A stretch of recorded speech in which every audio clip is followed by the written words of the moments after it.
Are you confused between the word look, watch and see? Yes, this video is for you क्योंकि इस video में मैं आपको बताऊंगी कि लुक, वॉच और सी में क्या फ़र्क होता है। जी हाँ, इस वीडियो में हम ये डिस्कस करने वाले हैं कि लुक, वॉच और सी जिनके अक्सर औकात सेम मायने ही समझे जाते हैं, लेकिन ऐसा बिल्कुल भी नहीं है। सो इस वीडियो में हम इनके फ़र्क को जानेंगे और देखेंगे कि किस सिचुएशन में लुक का इस्तेमाल किया जाता है और कब वॉच और सी का इस्तेमाल किया जाता है। For more relevant understanding I will also share an exercise regarding this concept at the end of the video. सबसे पहले ये अंडरस्टैंड करना बहुत ज़्यादा ज़रूरी है कि लुक, वॉच और सी तीनों के मायने ही देखने में आते हैं, लेकिन आप इस चीज़ को समझिए कि अगर आप किसी सिचुएशन में लुक का इस्तेमाल करना हो और आप वॉच का इस्तेमाल कर दें या वॉच की जगह आप सी का इस्तेमाल कर दें और इनको आपस में आप लोग जो हैं मिक्सअप कर दें, तो ये चीज़ नेटिव इंग्लिश स्पीकर्स के लिए बहुत ज़्यादा फ़नी हो सकती है और आपका मजाक भी उड़ाया जा सकता है, और ये बहुत ज़्यादा बेसिक कंसेप्ट है इंग्लिश लैंग्वेज का। So number 1 is look. Look का मायने होता है देखना। लुक का इस्तेमाल करते हुए आपको 3 बातों को जहन में रखना है। Number 1, moving eyes to something. आप किसी चीज़ की तरफ अपनी नज़रें दौड़ाते हैं, किसी चीज़ को देखते हैं।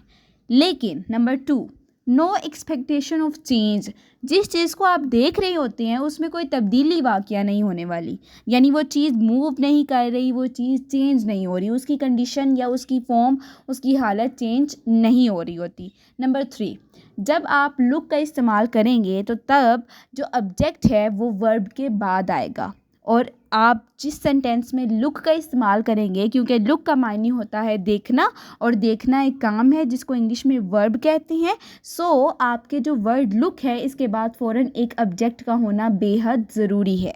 ओके, तो जब आप लुक का इस्तेमाल करेंगे तो आप लुक के फ़ौरन बाद ऐड का वर्ड भी यूज़ करेंगे। So always use the word add after the word look before your object. Let's discuss an example. Look at the chair. Okay, chair की तरफ देखें।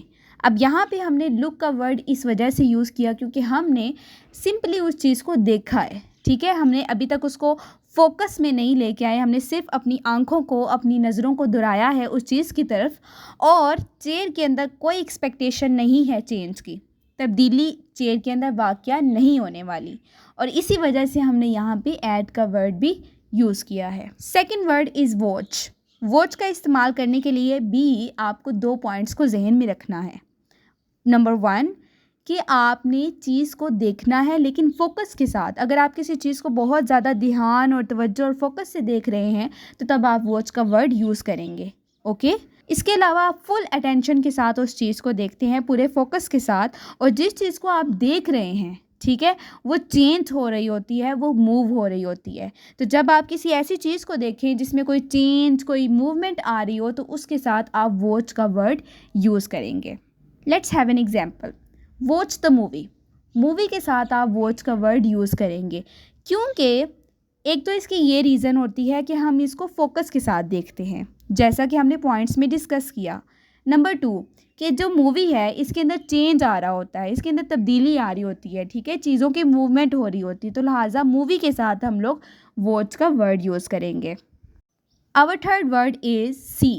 सी का वर्ड यूज़ करने के लिए आपने सिर्फ एक चीज़ को जहन में रखना है कि आप उस चीज़ को देख रहे होते हैं, ठीक है, उसमें कोई तब्दीली भी आ रही होती है, लेकिन एक बात यह है कि आप उसको नोट तो कर रहे होते हैं लेकिन आप मुकम्मल तौर पे परमानेंटली कुछ देर के लिए उसको फोकस नहीं करते।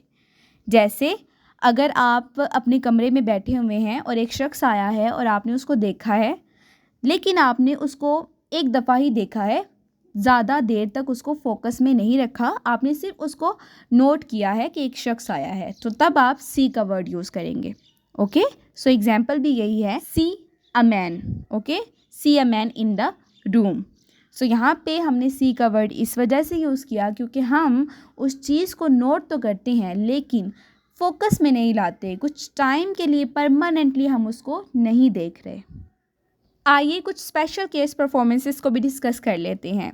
फॉर एग्जांपल, मूवी के लिए, टीवी के लिए, कॉन्सर्ट के लिए, स्पोर्ट्स के लिए, इन सब चीज़ों के लिए आप वॉच और सी का वर्ड ही यूज़ करेंगे। कभी भी आप मूवी या टीवी के लिए लुक का वर्ड यूज़ नहीं करेंगे। अब वॉच और सी में से किसका इस्तेमाल करें, ये भी एक बहुत बड़ी कन्फ्यूजन होती है। तो आपने सिर्फ एक बात को जहन में रखना है, अगर आप वो मूवी या टीवी या कोई भी स्पोर्ट या कंसर्ट अपने घर से बाहर देख रहे हैं, घर से बाहर जाके आप वो चीज़ देख रहे हैं, घर के आउटसाइड योर हाउस, तब आप सी का वर्ड यूज़ करेंगे। अगर आप वो चीज़ जो मूवी है या वो शो अपने घर के अंदर बैठ के देख रहे हैं, इनसाइड द हाउस, तब आप वॉच का वर्ड यूज़ करेंगे।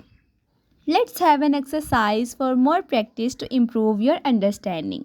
Number 1. Tonight I am going to dash Games of Thrones. Okay? I am going to dash Games of Thrones. अब यहाँ पे आप लुक का वर्ड यूज़ नहीं कर सकते। अच्छा, सबसे पहले गेम्स ऑफ थ्रोन्स जो है ये एक मूवी का नाम है। ओके, इसका मतलब ये है कि आज रात मैं गेम्स ऑफ थ्रोन्स नाम की जो मूवी है उसको देखने के लिए जा रहा हूँ। तो यहाँ पे मूवी है, मूवी के लिए आप लुक का वर्ड यूज़ नहीं कर सकते, आप वॉच या सी में से किसी एक वर्ड का इस्तेमाल करेंगे। अब यहाँ पे आप कौन सा वर्ड यूज़ करेंगे, वॉच का या सी का? यहाँ पे आप सी का वर्ड यूज़ करेंगे। जी हाँ, क्योंकि आप यहाँ पे बाकायदा अपने घर से जा रहे हैं, आप कह रहे हैं आई एम गोइंग टू, ठीक है, मैं देखने के लिए जा रहा हूँ। तो यहाँ पे सी का वर्ड यूज़ होगा, क्योंकि आउटसाइड द हाउस, घर के बाहर के लिए आप सी का वर्ड यूज़ करते हैं। Number 2, I wanted to dash that new movie. मैं नई जो मूवी आई है उसको देखना चाहता हूँ। तो अब आप अगर इस कंडीशन में आप अपने घर पे रह के वो मूवी देखना चाहते हैं तो आप वॉच का वर्ड यूज़ करेंगे। लेकिन अगर आप इसकी जगह ये कहें I want to dash that new movie outside the house, तब आप सी का वर्ड ही यूज़ करेंगे। Number 3, dash up ahead, traffic is terrible. आगे देखो, ट्रैफिक बहुत ख़तरनाक है। अब यहाँ पे आपने ट्रैफिक को ऑब्ज़र्व करना है, ठीक है, आपने ट्रैफिक को देखना है, ठीक है, लेकिन आपने ट्रैफिक को लगातार नहीं देखना, उसको फोकस करना है, लेकिन आपने उसको देखना है, उसके ऊपर अपनी आइज़ जो है वो मूव करवानी है, लेकिन आपने उसको फुल अटेंशन के साथ या परमानेंटली नहीं देखना। तो आप यहाँ पे लुक का वर्ड यूज़ करेंगे। Number 4, last night I stayed in and dash football game. कल रात मैं घर पर ही रहा, आई स्टेड इन, मैं घर पर ही रहा, and dash football game TV पर लगा होगा, और आप कह रहे हैं कि कल रात मैं घर पर ही रहा और मैंने फुटबॉल गेम देखा। तो घर के अंदर के लिए आप वॉच का वर्ड यूज़ करेंगे। ओके, सो ये थी कुछ एग्जाम्पल्स। आप इसके अलावा डेली लाइफ से रिलेटेड कुछ भी एग्जाम्पल्स से अपनी इस अंडरस्टैंडिंग को मज़ीद इम्प्रूव कर सकते हैं। सो अगर आपको ये वीडियो पसंद आई हो तो मेरी वीडियो को लाइक और शेयर करें। कमेंट बॉक्स में लाजमी बताएं अगर आपको कोई बात समझ में नहीं आई, तो आप कमेंट बॉक्स में मुझे बता सकते हैं। मिलते हैं अगली वीडियो में।